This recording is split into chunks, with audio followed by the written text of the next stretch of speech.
मेरा नाम आरुष है। मैंने घर में ही शादी हॉल खोला हुआ था। मेरे शादी हॉल में जो भी दुल्हन की शादी होती थी, उसकी शादी हॉल में आने के बाद इज्जत खराब हो जाती थी। आखिर ऐसा क्यों होता था? लड़कियों की इज्जत खराब होने की वजह से गांव के सारे लोग मुझ पर इल्ज़ाम लगा रहे थे कि ये सब कुछ तुम कर रहे हो, और गांव का माहौल एकदम से सनसनीखेज हो गया था। मगर मैं तो ऐसा कुछ भी नहीं करता था। मैं तो खुद ये बात पता लगा रहा था कि ये सब कुछ आखिर हो कैसे रहा है, क्योंकि मेरे भी घर में जवान बहनें थीं। मैं भला किसी की बहन बेटी की इज्जत कैसे खराब कर सकता था? लेकिन एक दिन जब मैंने पता लगाया कि आखिर ये सब कुछ कैसे हो रहा है और ये सब कौन कर रहा है, तो मुझे पता चला कि ये सब तो मैं एक गाँव का रहने वाला हूँ। हमारा गांव छोटा तो ज़रूर था, मगर बहुत खूबसूरत था, और इस गांव में सारे ही इज्जतदार लोग रहा करते थे। मेरे परिवार में मेरी 3 जवान बहनें, जिनका मैं इकलौता भाई था, और मेरी एक बूढ़ी माँ भी थी। पिता की मौत हाल फिलहाल में हुई थी। पिताजी के मरने के बाद घर की सारी जिम्मेदारी मुझ पर आ गई थी। मैं पढ़ा लिखा था। मैंने शहर में अपनी पढ़ाई पूरी की थी। मेरा नाम गांव के इज्जतदार लोगों में आता था। लोग मेरी बहुत तारीफ किया करते थे, क्योंकि मेरे पिता भी इस गांव के एक इज्जतदार आदमी थे। जिंदगी बहुत सुकून से गुजर रही थी। मेरा घर बहुत ही बड़ा था। इतना बड़ा था कि मुझे एक दिन प्लान आया, क्यों ना हमारा घर इतना बड़ा है कि मुझे अपने नीचे का पूरा पोर्शन ऐसे लोगों को किराए पर दे देना चाहिए जो लोग शादियां करते हैं, जैसे कि शादी हॉल टाइप। गांव में शादी हॉल की कोई वैल्यू नहीं थी, क्योंकि गांव के लोग घरों से ही शादियां कर लिया करते थे। इसलिए मैंने अपने घर के हॉल को लोगों को शादी हॉल की तरह इस्तेमाल करने के लिए दे दिया था। लोग इसमें छोटे मोटे फंक्शंस और शादियां भी कर लिया करते थे। मैं बहुत खुश था, क्योंकि जितने भी लोग मेरे घर से शादी या कोई प्रोग्राम किया करते थे, उसके मुझे अच्छे खासे पैसे मिल जाया करते थे। मेरा यही काम बहुत अच्छा चल रहा था, क्योंकि जिन लोगों के यहाँ शादियां हुआ करती थी, मैं उन लोगों के घर काम काज में खूब हाथ बटाया करता था और कोशिश करता था कि इन लोगों का फंक्शन अच्छे तरीके से निपट जाए, किसी तरह की कोई कमी न रहे, ताकि अगली बार भी ये लोग मेरा ही घर फंक्शंस के लिए किराए पर लिया करें।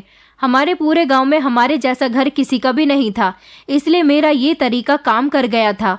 मैं अपने इस तरीके से ढेर सारे पैसे कमा रहा था। सब बिल्कुल सही चल रहा था। बहुत सारे ऐसे लोग थे जो मेरे घर से शादियां कर चुके थे, मगर अचानक एक दिन मेरे घर पर शादी होने वाली दुल्हन के साथ एक घटना घट गई। और ये कोई छोटी मोटी घटना नहीं थी, बल्कि दुल्हन को बेहोश करने के बाद उसकी इज्जत के साथ खिलवाड़ किया गया था। हमारे गांव के एक जमींदार की बेटी की शादी मेरे ही घर से होने वाली थी। मैंने उनको अपने घर का नीचे वाला पूरा पोर्शन दे दिया था, जबकि दूसरी मंजिल पर दुल्हन के लिए एक कमरा भी बनाया गया था। जमींदार अपनी बेटी की शादी से बहुत खुश था, क्योंकि उसकी बेटी बहुत शरीफ थी और हमेशा उसकी बेटी ने अपने पिता की आज्ञा का पालन किया था। वो बहुत अच्छी थी, देखने में भी बहुत सुंदर थी। आज उसकी मेरे घर से शादी होने जा रही थी। दुल्हन की बारात हमारे द्वार पर आ गई थी। बारात का खूब अच्छे से स्वागत किया गया था। उन लोगों को खाना भी अच्छे तरीके से खिलाया गया था, और खाने में वैरायटी भी कई तरह की थी। मैंने और मेरे दोस्तों ने भी उन लोगों का भरपूर तरीके से साथ दिया था, क्योंकि मेरे घर में होने वाली हर शादी में मैं अपने दोस्तों के साथ भरपूर हिस्सा लिया करता था। शादी की सारी रस्में संपन्न हुई थी, और फिर जमींदार ने अपनी बेटी को खुशी खुशी विदा कर दिया था। सारे काम सही तरीके से हो गए थे। जमींदार की बेटी इज्जत के साथ अपनी ससुराल को चली गई थी। जमींदार बहुत खुश हुआ था। मुझे मेरे घर के किराए के पैसे भी मिल गए थे। मेरे जिस हॉल से उन लोगों ने शादी की थी, उसकी कीमत उन लोगों ने अपने घर से जाने से पहले पहले ही दे दी थी, और मैंने सफाई करने वाले नौकरों से कहकर हॉल की सफाई करवा ली थी। सारे लोग अपने अपने घरों को चले गए थे। सारे काम निपटाने के बाद मैं भी अपने घर में आकर लेट गया था, क्योंकि जिसके यहाँ पर शादी हुआ करती थी, खाना तो मैं और मेरा दोस्त इसी शादी में खा लिया करते थे। थक हार कर मैं अपने बिस्तर पर लेट गया था और गहरी नींद में सो गया था। सुबह मेरी माँ ने मुझे झंझोड़ कर उठाया था। वो कहने लगी कि उठो बेटा, नीचे बहुत सारे लोग आए हैं और तुम्हारे बारे में पूछ रहे हैं। मैं गहरी नींद में था, इसलिए माँ से कहने लगा, माँ मुझे सोने दो ना, क्यों मुझे तंग कर रही हो? आपको पता है ना कि रात मुझे जागते जागते कितनी देर हो गई थी। मेरी माँ कहने लगी कि बेटा, ऐसा लगता है कुछ गड़बड़ हो गई है, क्योंकि गांव के काफी सारे लोग घर के बाहर खड़े होकर तुम्हारे बारे में पूछ रहे हैं और हंगामा काट रहे हैं। मैं घबराकर उठा और माँ से कहने लगा कि आप ये क्या कह रही हो? माँ कहने लगी कि हाँ बेटा, मैं सच कह रही हूँ। तुम्हें यकीन नहीं आता तो खिड़की से झांक कर देख लो। ऐसा लग रहा है कि इन लोगों को बहुत गुस्सा आ रहा है और वो बार बार तुम्हारे बारे में पूछ रहे हैं और कह रहे हैं कि उन्हें तुमसे कुछ जरूरी बात करनी है। मैं जल्दी से उठा और अपना हाथ मुंह धोया और फिर जल्दी जल्दी सीढ़ियां उतरता हुआ नीचे की तरफ गया।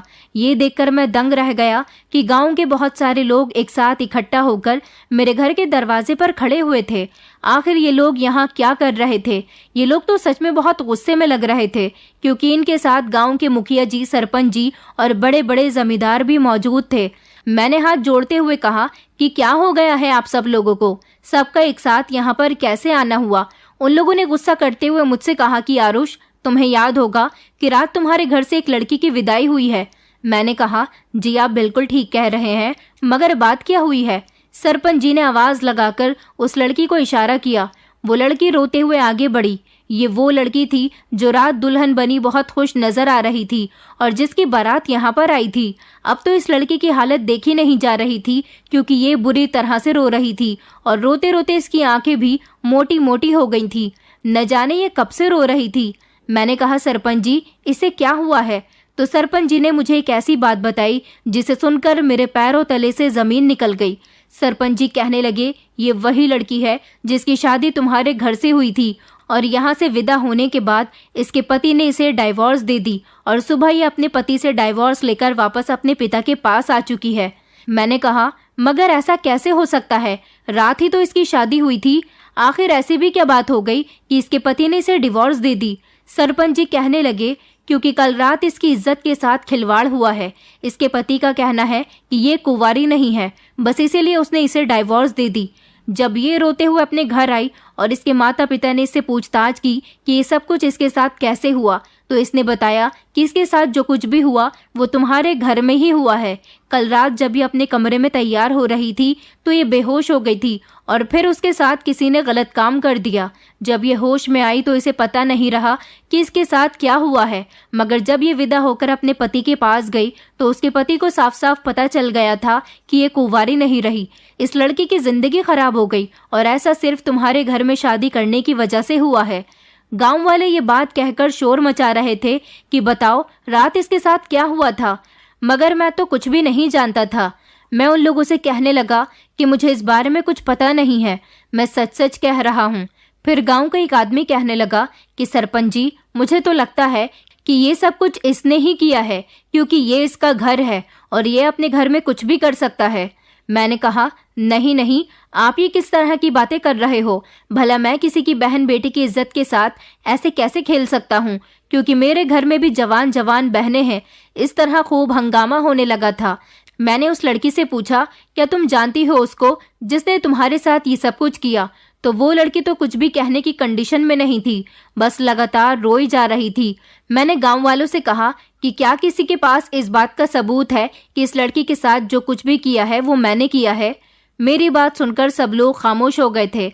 मैंने कहा, हो सकता है कि इस लड़की के साथ पहले ही सब कुछ हो चुका हो और ये लड़की घबराहट की वजह से कमरे में बेहोश हो गई हो। इसे लगा हो कि कल रात ही इसके साथ ये सब कुछ हुआ है, या फिर ऐसा भी तो हो सकता है कि इसके पति ने किसी और बात की वजह से इसे डाइवोर्स दे दी हो। मेरी बात सुनकर सरपंच जी कहने लगे कि ये लड़का ठीक कह रहा है, हमें इस पर बिना किसी सबूत के आरोप नहीं लगाना चाहिए। सरपंच जी की बात पर सारे गांव वाले खामोश हो गए थे और इस तरह ये बात जैसे तैसे खत्म हो गई थी। उस लड़की के फैसले के लिए गांव में पंचायत रखी गई थी। उस लड़की से शादी निभाने के लिए पड़ोस के गांव वाला वो लड़का तैयार नहीं था जिसके साथ उसकी शादी हुई थी, और फिर वो उसे तलाक देकर घर से बाहर निकाल चुका था। गांव वालों ने जैसे तैसे गांव के एक ऐसे लड़के के साथ उसकी शादी करवा दी जिसकी पत्नी पिछले साल मर गई थी। वो लड़का बहुत अच्छा था और अच्छी जगह नौकरी किया करता था। इस तरह उन दोनों की शादी हो गई और ये मामला जैसे तैसे रफा दफा हो गया था और फिर से मेरे घर में शादियां होनी शुरू हो गई थी। मगर 2 महीने बाद जब फिर से उसी जमींदार के छोटे भाई की बेटी की शादी मेरे घर में रखी गई तो उसके साथ भी वही कुछ हुआ था जो उस लड़की के साथ हो चुका था। अगले दिन फिर से मेरे घर के आगे भीड़ इकट्ठा हो गई थी और सारे ही लोग हंगामा कर रहे थे कि घर के बाहर निकलो।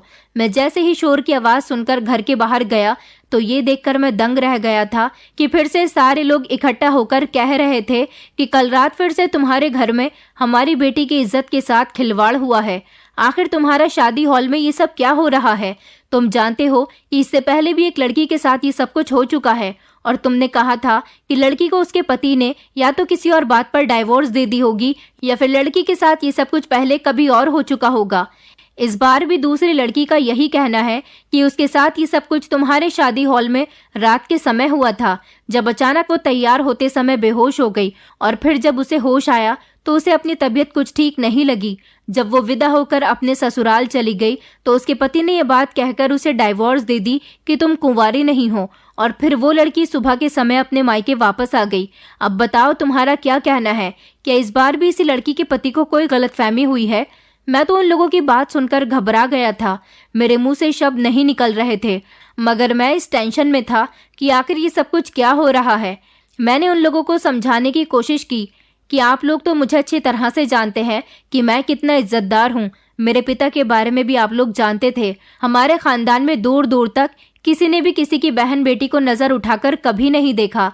मैं ऐसा कभी नहीं कर सकता, क्योंकि हर फंक्शन में मैं आप लोगों के साथ काम में लगा रहता हूँ। तो फिर मैं ऐसा कैसे कर सकता हूँ? मुझे तो कामकाज में इतना वक्त ही नहीं मिलता कि मैं एक पल सुकून कभी ले सकूं।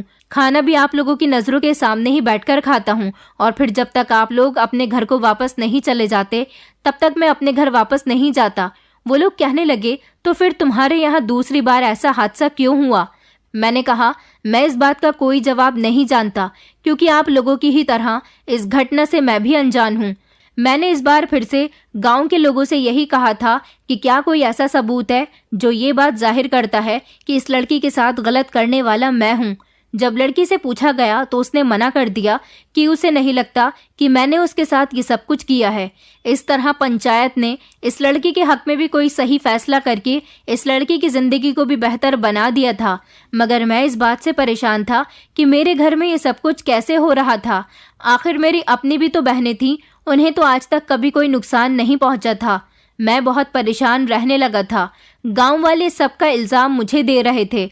वो तो अच्छा होता था कि मैं अपनी समझदारी से और सबूत की बात करके उन लोगों के सवालों से बच जाता था, मगर मैं परेशान इस बात से था कि अगर किसी दिन इन लोगों को कोई ऐसा सबूत मिल गया जो ये बात जाहिर करता हो कि दुल्हनों के साथ ये सब कुछ मैं करता हूँ, तो मुझे इस गांव से निकाल दिया जाएगा।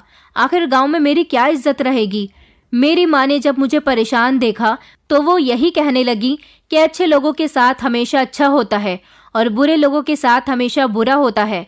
तुम बहुत अच्छे हो, तुमने तो कभी किसी बहन बेटी पर गंदी नजर नहीं डाली, तो तुम्हारे साथ ऐसा कैसे हो सकता है?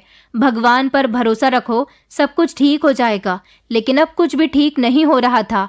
मेरा कारोबार तो मेरा घर ही था, जिसको मैं किराए पर देता तो लोग मेरे घर से अपने बच्चों की शादी किया करते थे। अब उन्होंने मेरा घर शादियों के लिए लेना बंद कर दिया था। गांव का कोई भी इंसान मेरे शादी हॉल से शादी नहीं कर रहा था। आखिर इसी से तो मेरा अपना घर चल रहा था। मेरा कोई और काम भी नहीं था, क्योंकि मैं इस सब से ही अपना और अपने परिवार का गुजारा किया करता था। मैं बहुत परेशान रहने लगा था। समझ नहीं आ रहा था कि मैं क्या करूं, लोगों को कैसे विश्वास दिलाऊं कि इस सब में मेरी कोई गलती नहीं है।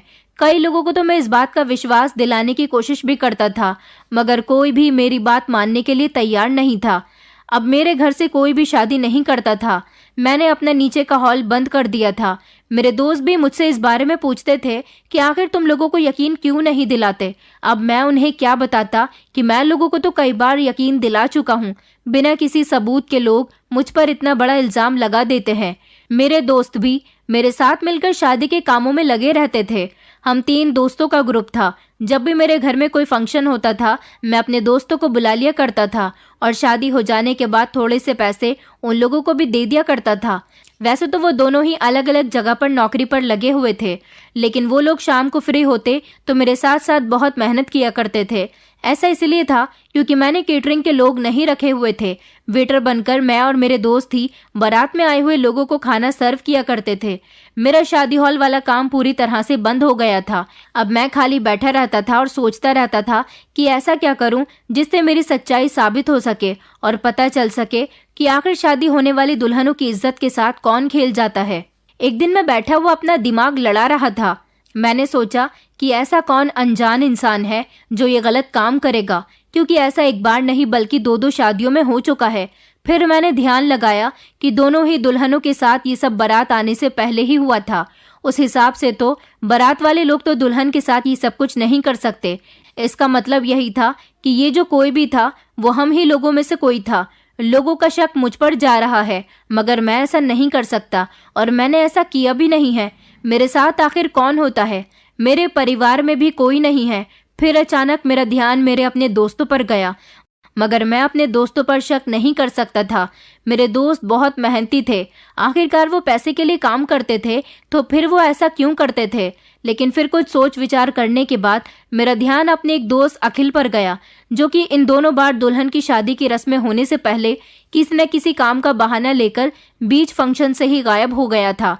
सबसे पहली बार जब ऐसा हुआ था तो बारात आने से पहले अखिल ने कहा था कि उसके घर से फोन आ गया, उसकी मम्मी की तबीयत ठीक नहीं है, इसलिए वो अपने घर को चला गया था और फिर पूरे 2-3 दिन तक वो वापस नहीं आया था। और जब दूसरी बार ऐसा हुआ तो अखिल कहने लगा कि उसे एक ज़रूरी काम याद आ गया, वो 1 घंटे में वापस आ जाएगा, मगर 1 घंटे बाद वो वापस नहीं आया था। जबकि दूसरी वाली शादी में भी वो 2-3 दिन के बाद ही मेरे पास आया था, क्योंकि मैं उसे पैसे दिया करता था। मेरी समझ नहीं आ रहा था कि मैं अखिल पर शक करके सही कर रहा हूँ या गलत। लोग मेरे घर से शादियां करने पर बहुत ज़्यादा डर गए थे। पूरे गांव में यही अफवाह फैल गई थी कि इस लड़के के शादी हॉल को कोई भी शादियों के लिए किराए पर मत लेना, क्योंकि इसके यहाँ से शादी होने वाली लड़कियां शादी से पहले ही अपना कुंवारापन खो देती हैं और फिर इस शादी के बाद उन्हें उनके पति तलाक देकर घर से निकाल देते हैं। ये बात पूरे गांव में आग की तरह फैल गई थी और मेरा कारोबार दिन ब दिन ठप होता जा रहा था। मेरी मम्मी को मेरी बहनों की शादी की फिक्र लगी रहती थी, क्योंकि वो भी जवान हो गई थी। वैसे तो एक बहन की शादी के लिए तो मैंने थोड़ा सा दहेज इकट्ठा कर लिया था, लेकिन मेरी दूसरी बहन के लिए उसे देने के लिए मेरे पास कुछ भी नहीं था और मेरी दोनों ही बहनें एक जैसी ही उम्र की थी, इसलिए मैं उन दोनों की शादी एक ही दिन कर देना चाहता था। समझ नहीं आ रहा था कि मैं क्या करूं। गांव वालों के सामने अपनी बेगुनाही कैसे साबित करूं, उन्हें कैसे बताऊं कि इसमें मेरी कोई गलती नहीं है। न जाने क्यों गांव के लोग ऐसा होने पर मुझे सजा दे रहे हैं। हालांकि मेरे हॉल से लोग बहुत सारी शादियां कर चुके हैं और आज तक कभी ऐसा कुछ नहीं हुआ। न जाने क्यों इन दोनों शादियों में ही ऐसा हुआ था। फिर मैंने दिमाग लगाया कि दोनों ही बार जमींदार की बेटी और जमींदार के भाई की बेटी के साथ ऐसा हुआ। इसका मतलब जरूर इस बात का कोई ना कोई कनेक्शन है। मुझे कुछ न कुछ करके तो ये बात पता लगानी ही थी कि आखिर ये सब कुछ किसने किया था, ताकि सब कुछ खुलकर गांव वालों के सामने आ सके और मैं इज्जत से सर उठाकर जी सकूं और मेरा काम भी वापस से चलने लगे। इसलिए मैंने एक प्लान बनाया और मैं अकेला ही गांव के सरपंच के पास चला गया। गांव के सरपंच जी के पास जाने के बाद मैंने जो कुछ भी सोचा हुआ था वो उनको बता दिया और उनसे कहा कि आप मेरा साथ देंगे तो जरूर हम उस इंसान को पकड़ पाएंगे जिसकी वजह से लोग मुझे गलत समझ रहे हैं। मेरी मदद करने के लिए सरपंच जी तैयार हो गए थे। इसीलिए सरपंच जी ने उसी जमींदार की छोटी बेटी की शादी मेरे शादी हॉल में करवाने का फैसला किया और फिर शादी का दिन भी तय कर दिया गया था। सारे गांव में ये बात फैला दी गई थी कि अब जमींदार की दूसरे नंबर वाली बेटी की शादी है और उसकी शादी का निमंत्रण सारे गांव वालों को दे दिया गया था। गांव वाले इस बात से कंफ्यूज हो रहे थे कि जमींदार इस बार भी क्यों मेरे घर से अपनी बेटी की शादी करना चाहता है। लोग जमींदार से बहुत सारे सवाल कर रहे थे, मगर जमींदार ने किसी की भी बात का कोई जवाब नहीं दिया, क्योंकि वो भी मेरे प्लान में शामिल था। और फाइनली शादी का दिन भी आ गया था। बारात आने से आधा घंटे पहले मैंने दुल्हन के कमरे को अच्छी तरह से जांच लिया था और अपने दोस्तों से भी कह दिया था कि वो लोग सही समय पर काम करवाने के लिए शादी हॉल में आ जाए। इस बार भी जमींदार की छोटी बेटी की शादी है और वो मेरे ही हॉल से शादी करना चाहता है। शाम के टाइम तक मेरे दोनों दोस्त मेरे घर आ गए थे, जबकि शादी के लिए खाना बनना शुरू हो गया था और हमने भी शादी हॉल में सजावट कर ली थी। धीरे धीरे मेहमान आना भी शुरू हो गए थे। दुल्हन भी हॉल में आ गई थी और दुल्हन को उसके कमरे में भेज दिया गया था और लड़कियां उसे तैयार करने के बाद बारात के स्वागत में बिजी हो गई थी।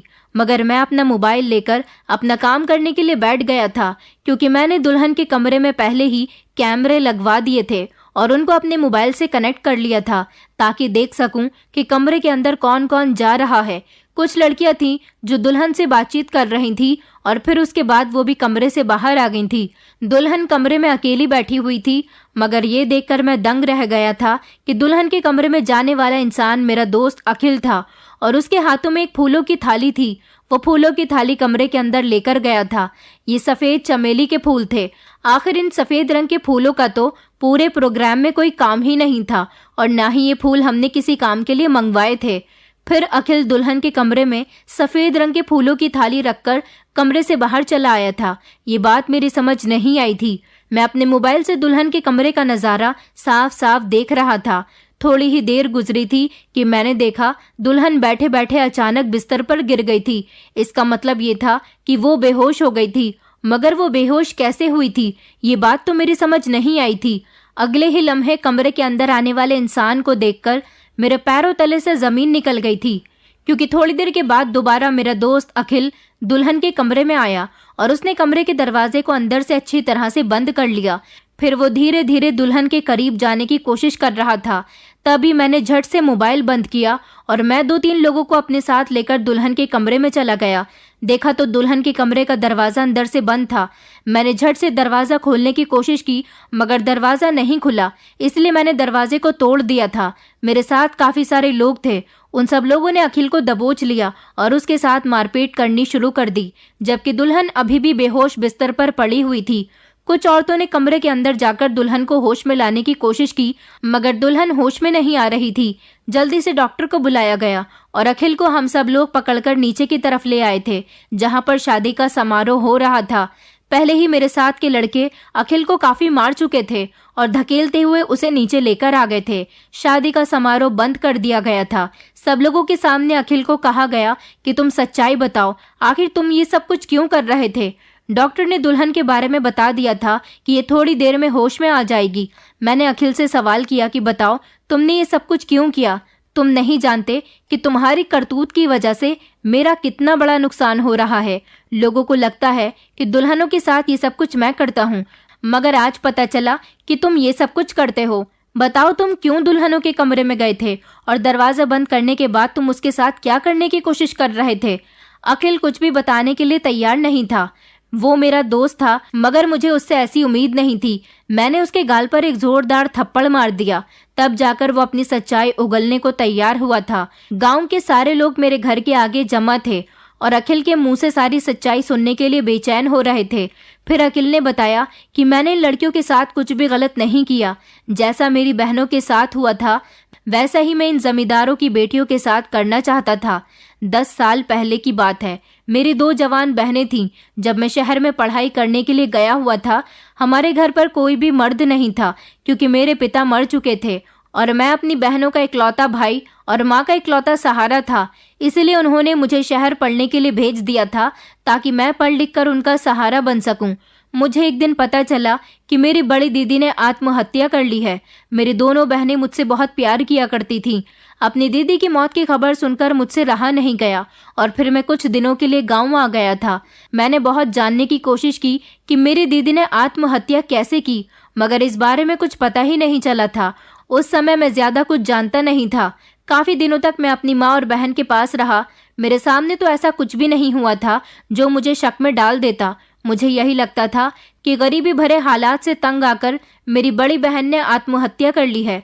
लेकिन फिर मैं अपनी बहन की मौत का सदमा आखिर कब तक कर सकता था। इसलिए मैं वापस अपनी पढ़ाई के लिए शहर आ गया। 6 महीने गुजरे थे कि दोबारा से मुझे खबर मिली कि मेरी छोटी दीदी ने भी आत्महत्या कर ली है। जब मैं घर आया तब ये देखकर दंग रह गया था कि मेरी दोनों बहनें ही आत्महत्या करने की वजह से इस दुनिया से जा चुकी हैं। आखिर उनके साथ ऐसा भी क्या हो रहा था जिसकी वजह से वो दोनों आत्महत्या करने पर मजबूर हो गई थी। अब घर में मेरी माँ अकेली रह गई थी और मैंने भी सोच लिया था कि अपनी माँ को अकेले नहीं रहने दूंगा। इसलिए मैंने शहर में रहना छोड़ दिया था और मैं रोज बस से शहर का आना जाना किया करता था। मेरी दोनों बहनों के बारे में पता नहीं चला कि उन्होंने ये सब कुछ क्यों किया। लेकिन जब एक दिन मैं अपनी छोटी दीदी के कमरे में गया और उनकी एक डायरी मेरे हाथ लग गई, तो मुझे अपनी दोनों बहनों की आत्महत्या की वजह पता चल गई थी। मेरी छोटी दीदी मेरी बड़ी बहन की आत्महत्या के बारे में अच्छी तरह से जानती थीं, जिन्होंने अपनी डायरी में लिखा हुआ था कि मेरी बड़ी बहन की इज्जत के साथ खिलवाड़ किया गया था और बदनामी से तंग आकर उसने अपनी जान ले ली। और ये सब कुछ करने वाला कोई और नहीं बल्कि यही जमींदार था, जिसकी बेटी को मेरी वजह से डाइवोर्स हुई थी। और साथ ही साथ मेरी छोटी दीदी ने अपनी डायरी में ये भी लिखा था कि उसी का छोटा भाई मुझे बहुत तंग करता है। कहने को तो वो दोनों भाई शादीशुदा हैं और उनके छोटे छोटे बच्चे हैं, मगर उनकी नज़र हम दोनों बहनों पर रहती थी। ऐसा वो लोग इसलिए करते थे क्योंकि हमारे यहाँ कोई मर्द नहीं था, और जिन औरतों के साथ मर्द का सहारा नहीं होता, इसी तरह से लोग गंदी नज़र डालते हैं। मरने से पहले मेरी दीदी ने उस डायरी में लिखा था कि मेरी इज्जत के साथ भी जमींदार के छोटे भाई ने खिलवाड़ किया है और अब मैं भी अपनी बड़ी बहन की तरह अपनी जान ले रही हूँ। और फिर अपनी डायरी लिखने के बाद मेरी बहन ने जहर खा लिया था। इन दोनों भाइयों की वजह से मेरी दोनों बहनें इस दुनिया से चली गईं।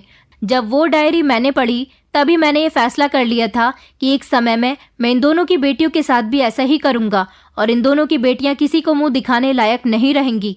इसलिए मैंने ये सब कुछ किया। मैं चाहता तो अपनी बहन की डायरी गांव वालों के सामने भी ला सकता था, पुलिस में रिपोर्ट भी दर्ज करवा सकता था, लेकिन मैं जानता था कि इतने अमीर लोगों के सामने मुझ जैसे गरीब और कम उम्र के लड़के की बात पर कोई भी यकीन नहीं करेगा। आखिरकार मेरा साथ देने वाला कोई भी नहीं था। मेरी बूढ़ी माँ क्या कर सकती थी? वो तो बस अपनी बेटियों की मौत पर रोती रहती थी। मेरा बदला पूरा हो गया। आज जब मुझे पता चला कि जमींदार की दूसरे नंबर वाली बेटी की शादी होने जा रही है, तब भी मैं उसके साथ यही सब कुछ करने के लिए आया था। मगर आज तुम लोगों को मेरी सच्चाई पता चल गई। मैंने इन लोगों के साथ कुछ गलत नहीं किया, बस मैंने अपना बदला पूरा किया। वैसे भी इस गांव में रिवाज है कि जान के बदले जान और इज्जत के बदले इज्जत, तो मैंने इस रिवाज को कायम किया और अपनी बहनों की इज्जत के बदले इज्जत का बदला लिया। अखिल की बात सुनकर हम सब लोग शर्मिंदा हो गए थे। हम सब की नजरें जमीन में गड़कर रह गई थी। मैंने अखिल से कहा कि तुमने इस लड़की को बेहोश कैसे किया? मैंने दुल्हन के कमरे में कैमरे लगवा दिए थे और मैं सब कुछ अपने मोबाइल में बैठा हुआ देख रहा था। तो वो कहने लगा कि मैं हर बार दुल्हन के कमरे में चमेली के फूलों की थाली लेकर जाया करता था और दुल्हन से कहता था कि ये फूल यहाँ पर रख देता हूँ, जब बारात आएगी तब इनकी ज़रूरत होगी। और जब चमेली के फूल कमरे में रख दिए जाते थे तो उनकी खुशबू चारों तरफ फैल जाती थी और उस खुशबू में नशे की दवाई होती थी। जब वो नशे की दवाई दुल्हन के दिमाग को चढ़ती थी तो वो बेहोश हो जाती थी और फिर मैं कमरे के अंदर जाकर खामोशी से बारात आने से पहले पहले अपने काम को अंजाम दे दिया करता था। दुल्हन को ये बात पता ही नहीं होती थी कि उसके साथ ये सब कुछ किसने किया। अपना काम करने के बाद मैं कमरे से निकल आता और फिर अपने घर को चला जाता था।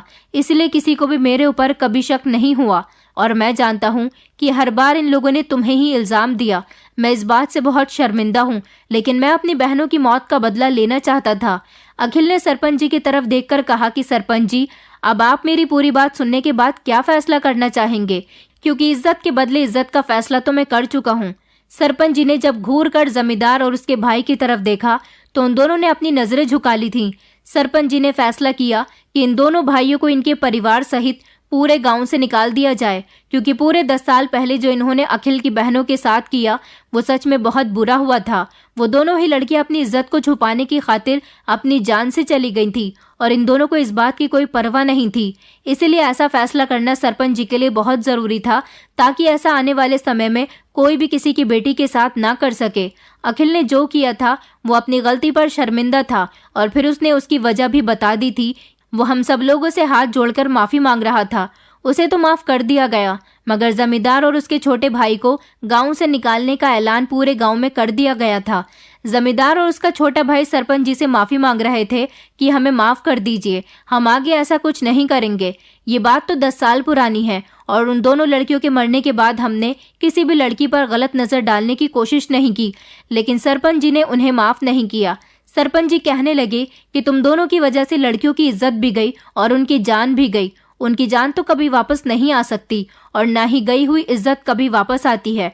मैं तुम लोगों को गांव से इसीलिए निकाल रहा हूं क्योंकि इस गांव में तुम लोगों की बेइज्जती के चर्चे जब चारों तरफ घूमेंगे तो तुम लोगों की इज्जत भी इसी तरह से जाएगी जिस तरह तुम दोनों ने उन लड़कियों की इज्जत को रुस्वा किया था। तब तुम्हें एहसास होगा कि इज्जत जाने से इंसान को कितना बड़ा झटका लगता है। सरपंच जी के इस फैसले से गांव के लोग बहुत खुश हुए थे।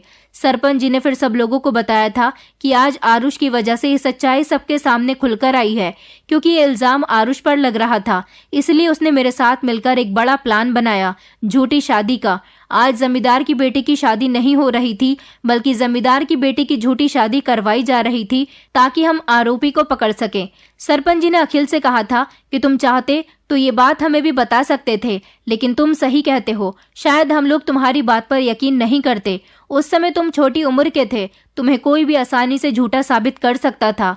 अब तुम अपनी गलती पर शर्मिंदा हो, हमने तुम्हें माफ कर दिया, लेकिन आइंदा हमारे गांव का कोई भी इंसान किसी की बेटी के साथ खिलवाड़ नहीं करेगा। अगर किसी ने किसी की बेटी या बहन पर नजर उठाकर देखने की भी कोशिश की तो हम उसको पूरे गांव में बेइज्जत करके उसे अपने गांव से निकाल देंगे और वो कभी लौटकर हमारे गांव में वापस नहीं आ सकेगा। इसकी एक नस्ल भी हमारे गांव में नहीं रहेगी। सरपंच जी के इस फैसले पर सब लोग बहुत खुश हुए थे, क्योंकि यह फैसला सिर्फ गांव के लोगों के लिए नहीं था, बल्कि गांव की हर उस बेटी के लिए था, हर उस बहन के लिए था जो सर उठाकर इज्जत के साथ गांव में चल सके, गांव में रह सके और अपने अपने घरों में सही सलामत रह सके। अखिल की बहनों के साथ तो सच में बहुत बुरा हुआ था, और ऐसा इसलिए था क्योंकि इन लोगों ने उनके घर में किसी मर्द के ना होने का फायदा उठाया था। चोरी चुपके ये लोग घर के पीछे के रास्ते से अखिल के घर में घुस जाते थे और उसकी बहनों के साथ गलत काम करते थे। उसकी बहनें तंग आ चुकी थी, इसलिए एक एक करके उन्होंने आत्महत्या कर ली। ऐसी बहन बेटियों की हिफाजत करना हमारा फर्ज बनता है। इसलिए अगर आपके गांव, कस्बे या फिर आपके शहर में भी लड़कियों की इज्जत के साथ इस तरह का खिलवाड़ होता है तो आरोपियों के लिए कड़ी से कड़ी सजा रखें। वो सजा से इतना डर जाएं कि किसी की बहन बेटी को गंदी नजर से देखने की उनके अंदर हिम्मत भी न रहे। दोस्तों, उम्मीद करती हूँ आपको हमारी कहानी पसंद आई होगी।